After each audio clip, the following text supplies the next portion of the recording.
What's going on, my pretty pandas? It's your Huggable Hipster here, and welcome back to another Tea Talk where we're talking about the latest gaming news, YouTube news, and some fun little side note, anecdote, and thingamajiggers. So first on the list of gaming news that I want to bring to your guys' attention that I found absolutely awesome. I don't know if this is true yet, but this was an article that was left on my Twitter page by Peter Turner. Thank you so much, Peter Turner, for suggesting and bringing this article to my attention. Now, this is from Extreme Tech. I will leave all the links down below so you guys can check out all the articles for yourself, but it is rumored that a PlayStation 5 will leak as early as this year. Now, since the article came out on the 5th, I don't know when exactly they're planning to release it. I don't keep up on a lot of PlayStation news considering I am an Xbox person, but I'm really very tempted to get a PlayStation just for the VR experience, because I tried VR once. It was awful. It had like the phone inside, and it was an interesting experience because I never experienced VR until last year. So yeah, I really want to experience VR, and I might get a PlayStation for the virtual reality aspect. But I know that there are so many amazing games on there. I found out that Amnesia: The Dark Descent is apparently on there, so that will be an interesting experience to experience that experience in VR experience. But states here in the article that with the PS4 Pro and the Xbox One X firmly established in market, thoughts have already begun to turn towards what sort of console might be coming in the not too short distant future. The PlayStation 4 lineup isn't very old by console standards. It'll be 5 years. Wow, 5 years. Damn. That's not old, but still, it's interesting to think back. 5 years. Wow. One report suggests that Sony is already sampling dev kits for the upcoming PlayStation 5. It's a word from semi-accurate, but most of their story is beyond a paywall. It's been summarized elsewhere. Whether it's been summarized accurately or not is impossible to determine, and it doesn't give the kinds of specifications that one might hope for. The PS5 would use AMD's upcoming Navi architecture and is baseline for the built-around custom Zen microprocessor, according to Reserta.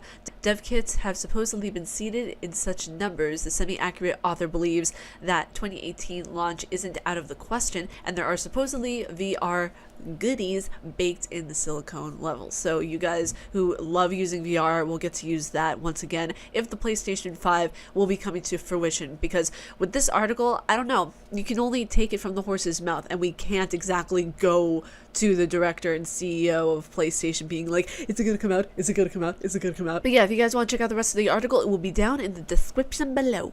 Now onto some Overwatch news, because since I'm getting heavy duty into the Overwatch scene, I found this really interesting article that states Blizzard is trying to teach computers to spot Overwatch jerks. We all know what jerks we're talking about when it comes to Overwatch. Despite arriving too late to prevent what some might call a full-blown crisis, Overwatch's anti-toxicity efforts seem to be bearing fruit. The next step in the battle, says game director Jeff Kaplan, might be having computers, not humans, find the bad actors. Now, we've heard this term used with YouTube before whenever we're hearing about them bad actors, and I never really understood it until I heard a news report and someone asked, oh, what do you mean when you say bad actors? It just means people who are not playing fair in the community. So whenever you're thinking of bad actors, think about the peeps who aren't really playing fair. We've been experimenting with machine learning, Kaplan told me during an interview at Blizzard's offices yesterday. We've been trying to teach our games what toxic language is, which is kind of fun.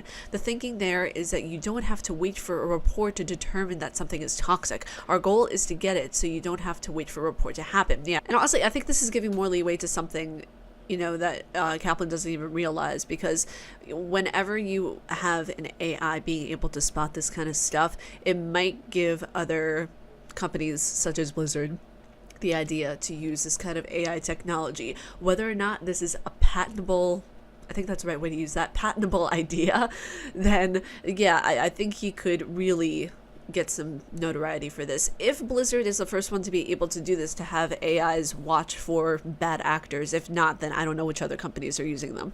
So next time we're going to get into some YouTube news, and we all know what we're going to talk about in YouTube news. We're going to talk about the shooting that happens in Silicon Valley. We don't really internalize when a shooting happens. We see it and we feel disheartened and we feel hurt by it, but we don't necessarily feel attached to it, because unless you have someone who you know and love, like in the shooting, you don't feel attached to it. Like, you feel disheartened by the situation and you're upset by it, but you're not emotionally connected to it, if that makes sense. With this, people had an emotional connection to the shooting.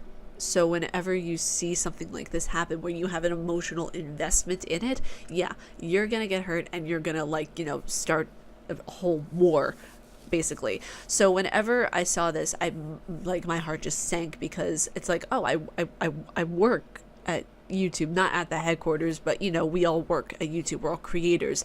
And I saw so many creators, so many content creators just pouring their hearts out to YouTube and, you know, just giving their condolences. And I feel like in that instance, no matter what drama, no matter what chaos may happen on the platform, we all stuck together and we all were just like one big family, and we all rose to the occasion, and we were all there when YouTube needed us the most. We all might have our complaints. We might all have our little things that we nitpick that we, you know, might not like at the end of the day. But at the core of it all, YouTube is a company that is there to help us as the creator. Whether you like them or not, they are there. And I really honestly love working for this platform. I love working for YouTube. I've been on this platform for 2 years now, and it's one of the best decisions I've ever made. Because whenever people are going at it in the comments of other YouTubers' videos saying, well, look who got demonetized and is going, you know, at it, and it's just like, people are making so many wise ass jokes about the shooter and everything like that, saying that, oh, she got demonetized, like, it's just, it's not classy. It's like, you know, you're saying one thing about the person, then you're completely dissing YouTube, and it's just like, it's not cool, it's not, you know, fun. I won't name names, but it's just like, when you see that kind of stuff, it's like, you want to stick up for what you care about. And I feel like every single YouTuber in the community, whenever this happened, we were all sticking up for one another and the company. And I think that's the most important thing to remember, is that this is a community. When YouTube was created, it was on a community basis. And that's how YouTube survives, and that's why nobody can match YouTube, because it has such a strong sense of community.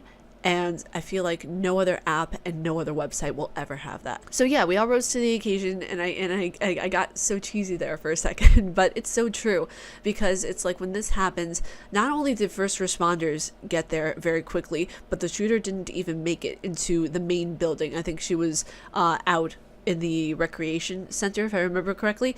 But yeah, she didn't even get into the main building.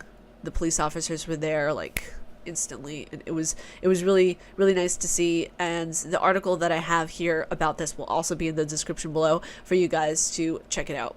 Now, there's a statement that I want to read that YouTube sent out, which I feel it very prevalent, because whenever I read this on Twitter, you know, it was so nice to see. It was so nice that, you know, everybody was sharing this around. And whenever people talk about community, this is exactly what YouTube represents. And I know I've said it 1,000 times. I'm going to keep saying it 1,000 times. YouTube is always and will be about community. Now, I copy and pasted this whenever it was a day after. So whenever it says yesterday's, that you'll know why. So yesterday's horrific act of violence was deeply shocking and disturbing to our YouTube family. Still, we are uplifted by the heroic acts we have witnessed, both from employees and San Bruno community, especially the first responders. We have spent the last 24 hours collecting facts to better understand the sequencing of events and wanted to relay what we knew at this time. Yesterday, a shooter entered through our parking garage to outside a courtyard and committed a horrible act of violence. Thanks to the security protections in place, she never entered the building itself. Within 2 minutes of our 911 call, San Bruno police arrived on the scene. The officers responding to the scene were exceptional. They entered our building and protected the lives of our employees. There were numerous acts of heroism, both from the first responders, particularly the San Bruno PD, and from employees. Some employees went back to the building with officers to give them access to our spaces. Others remained to tend to the wounded or give officers directions and provided details about the shooter that proved critical. Our employees have been encouraged to take some time off work or work from home, and we are making sure wellness services are readily available. We are also revisiting this incident in detail and will be increasing the security we have at all of our offices worldwide to make them more secure, and not only in the near term but long term. We want to express our deepest gratitude to the first responders, including the police, for a fire department and medical response team. And a huge thank you to the wider global community for their outpouring of support, well wishes, and words of togetherness. Your support reminds us that even in the toughest of times, the YouTube community comes together and supports one another. The YouTube team. We all stick up for one another. I don't care what bad actors might be on the platform, what people may get butthurt about their demonetization. Boo-hoo freaking you. Just work harder, okay? I will always stand up for YouTube, no matter how crazy things get, no matter how wild things may be. They're always there for the creator. They're always there to provide support and be there and do what they think is best for the community. And I wholeheartedly believe that. I mean, you know, like I said, being on this platform for 2 years, it's, you know, it's a ride. You need to work hard, you know, and I didn't get where I am right now, you know, by not working hard. Okay. The people who get butthurt about stuff, they just need to work harder at the end of the day. I mean, you know, it's not YouTube saying, oh, we're going to take everything away from you. No, you just need to put out videos and work hard and be engaging with your audience. It's not that difficult. But my condolences and my support goes out to YouTube. I hope you guys are doing well. I really am just so amazed by the community support that you guys have been getting. It's absolutely beautiful. And I just hope nothing like this ever happens again at YouTube headquarters. And last up on today's Tea Talk, we have a question of the day from Peter Turner. What's going on, Peter Turner? How are you doing? And he asks, if you could live in any computer game, what game would you choose? Hashtag Tea Talk. If I could be in any game, that would be amazing. I would probably, oh gosh, there's so many good games. Overwatch would be amazing. But then again, I don't want to have to keep dying because I suck. I would probably want to be in the Evil Within. Because if you think about it, and I would have said Resident Evil, but then again, I've always said Resident Evil, and that's my go-to answer for everything. Like, if I want to be in a VR game, or if I want to, like, you know, be a voice actor in a game, like, I always chose Resident Evil. But when I think about it, I really love The Evil Within, and I think that that would be an amazing game to take part in. So, yeah. I'm choosing The Evil Within because not only would I get to interact with the character Ruvik, I would get to, like, you know, possibly be the female version of Sebastian Castellanos, and that would be fan-freaking-tastic. But if you guys like my face and want to do, please be sure to subscribe and hit the bell down below because I make videos every damn day. And I also have a Twitch. If you guys want to follow my Twitch, the link will be at the end of this video and in the description below. And if you guys want to support my Patreon, that will also be as a link down in the description below and at the end of this video because I give you guys some cool perks, you know, like some merch, you know, access to covers really early from my music channel, just a bunch of stuff. You know, you get to learn how to do YouTube stuff, YouTube writing, script writing, because that's my main thing. I'm a writer, so I get to teach you guys how to do writing, how to do script writing, how to do character writing. If you guys are into like writing short stories and stuff, I provide a lot of goodies on my Patreon that are fairly cost effective and will not hurt your wallet. And also, please be sure to use the hashtag Tea Talk for those of you who want to participate and ask questions with this Tea Talk. That way I see them and that way they are answered. Stay casually nerdy, you guys, and I will talk to you all in the next video. Peace.